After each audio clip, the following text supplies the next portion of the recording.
Imagine a sensation so profound.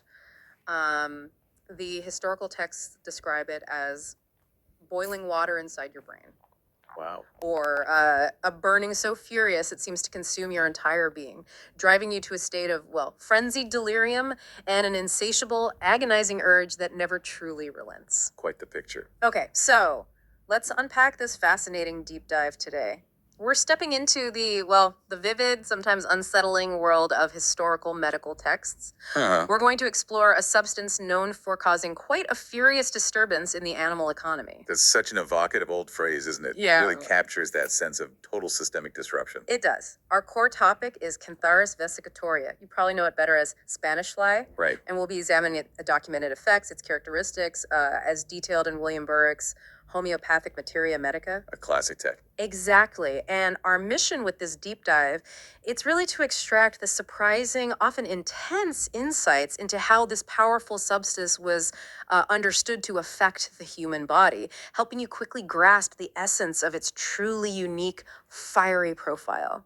And what's striking immediately, I think, is how incredibly detailed and specific these historical observations are. Hmm. I mean, this isn't just a basic list of symptoms. It's more like a window into a very particular, very intense physiological response, almost a narrative of suffering, you could say. Yeah. Cantharis was primarily observed to attack the urinary and sexual organs, Yeah. causing violent inflammations, and notably even that frenzied delirium you mentioned, Right. the pervasive raw burning pains, and an intolerable constant urging to urinate. Yeah. Those are the absolute core characteristics. They really define its entire profile. It seems like that urinary aspect is key. Oh, absolutely central. And for those of you who appreciate a specific detail, you'll find that gastric complaints could be aggravated by drinking coffee. Coffee, that's strangely specific. It is. Yeah, a very peculiar nuance. And yeah, we'll definitely explore that one. Okay, so here's where it gets really compelling, I think, because this substance isn't just physical, is it? It plunges deep into the mind. Mm-hmm. The text describes a furious delirium and anxious restlessness ending in rage. Ending in rage. Wow. Yeah, it's not just agitation. I mean, imagine someone crying, even barking, Yeah. constantly attempting to do something, but accomplishing absolutely nothing. That sounds like a unique kind of mental torment. It does. It apparently induces acute mania, often of a sexual type, an amorous frenzy, a fiery sexual desire. So very specific character to the mania. Apparently so. Yeah. We also see mentions of paroxysms of rage and sudden loss of consciousness with a red face. When you read these descriptions, what does that tell you about how thoroughly they documented the mental state right alongside the physical? Well, that's a chilling description, isn't it? And it truly illustrates how deeply a substance was believed to affect the entire being. It wasn't just, isolated organs acting up. Right, it's holistic in a way. Exactly. The observation of Cantharis seemed to force this holistic view, integrating the mental and emotional turmoil. Think about that sensation as if boiling water in brain. It's such a vivid, almost unbearable picture of internal turmoil. It really is. This isn't just simple restlessness, it's a profound state of, well, frenzied futility, where the mind is driven to action but completely unable to achieve anything meaningful. It shows how Cantharis profoundly disrupts not just physical functions, but the very faculty of purposeful thought and control. So as this intense internal fire spreads, it doesn't spare the head and sensory organs either. That searing sensation finds new unsettling expressions there too. Yeah. Beyond the burning in brain, there's yellow vision and a fiery, sparkling, staring look in the eyes. Fiery eyes, yeah. Even the ears can feel a sensation as if wind were coming from ear or hot air. Strange. Very specific sensations. Then the throat, an area of profound discomfort. The tongue is described as being covered with vesicles, deeply furred with edges red. So visible inflammation there too. Clearly. There's intense burning in mouth, pharynx, and throat, with more vesicles in the mouth. And a crucial detail, quite alarming, is great difficulty in swallowing liquids, Why was that? apparently due to very tenacious mucus. And what really stood out to me was the alarming response to touch. Oh, Violent spasms reproduced by touching larynx, and the feeling of the throat literally being on fire. wow. Just touching the larynx triggers spasms. That's extreme sensitivity. Extremely. Okay, now let's talk about the gastrointestinal canal, which the texts describe as experiencing a most violent inflammation. Following the pattern. Exactly.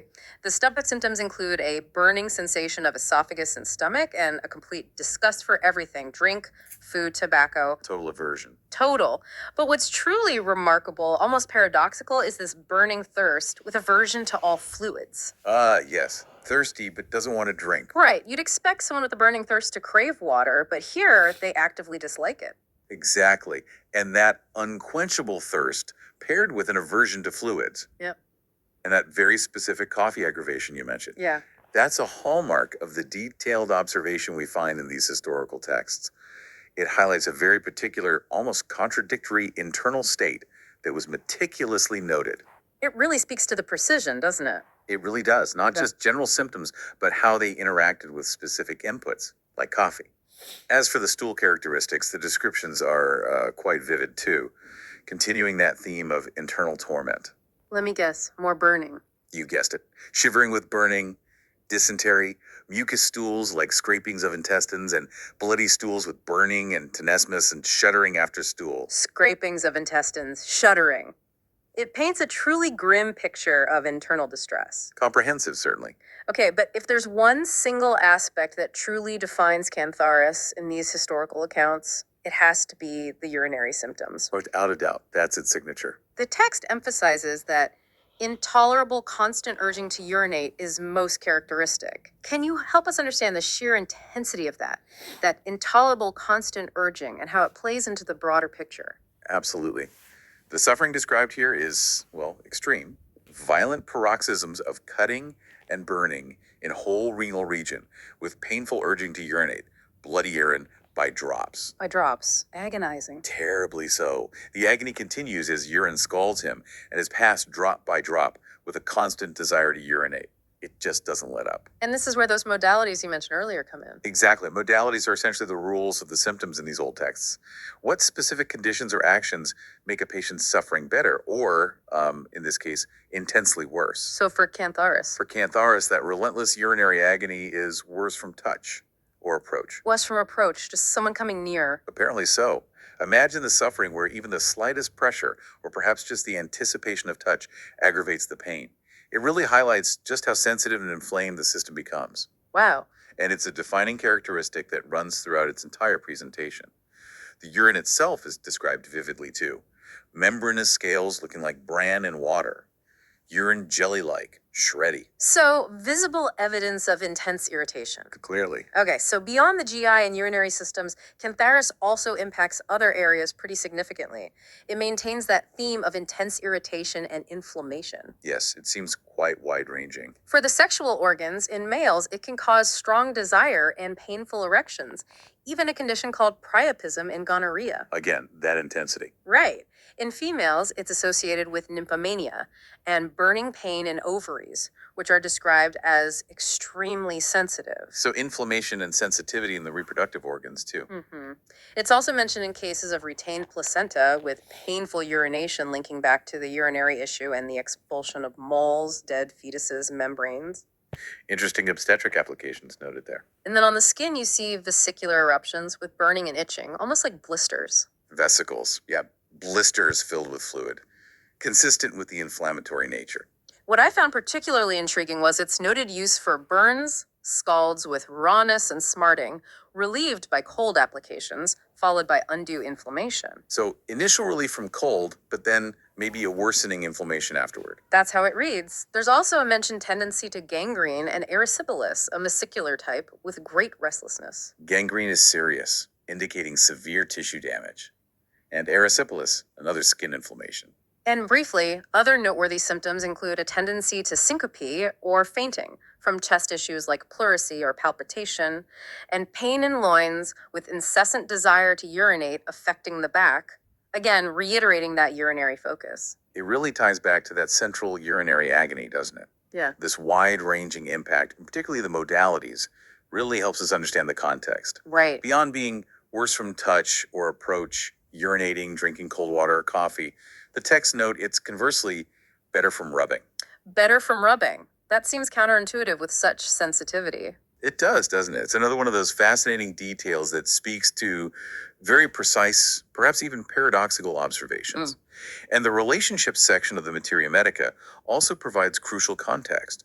It lists antidotes like aconite or camphor substances believed to counteract its effects. Okay, ways to manage it. Right. Yes. And it highlights key comparisons. For instance, cantharidin, the active component, and its irritability of the capillaries.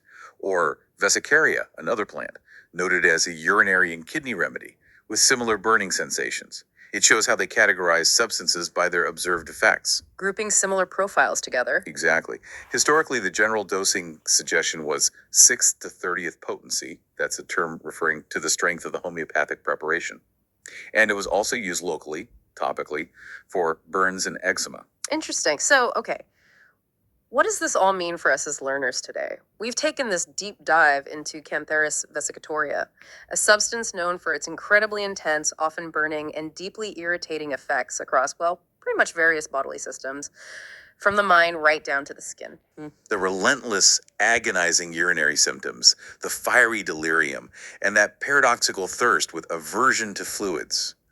They really paint a truly vivid picture of its unique profile. It's a substance just defined by fire and torment, it seems. It really is.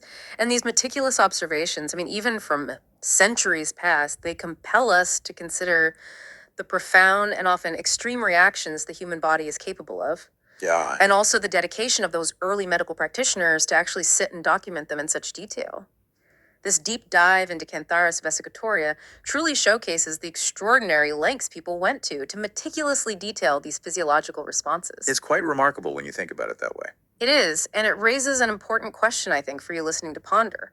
What other seemingly esoteric substances, perhaps forgotten ones, might hold such incredibly specific and detailed physiological profiles just waiting there in old texts for us to uncover their fascinating stories?